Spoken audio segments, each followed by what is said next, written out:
Watu wawili wanaweza wakaliona jambo moja kwa pamoja, lakini wakaliona tofauti.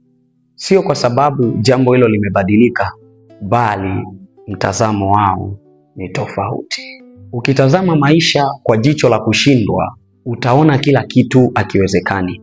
Lakini ukibadili mtazamo wako, ukaanza kuona uwezekano, mambo yale yale yanabadilika kuwa fursa.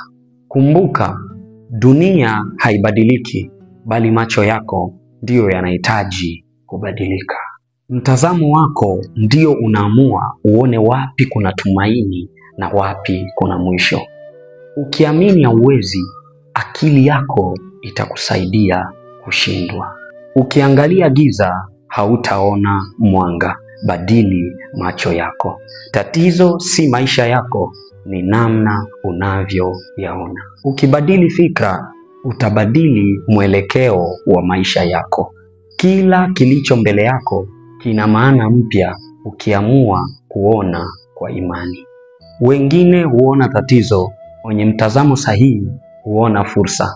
Usiogope changamoto, ziangalie kama mafunzo.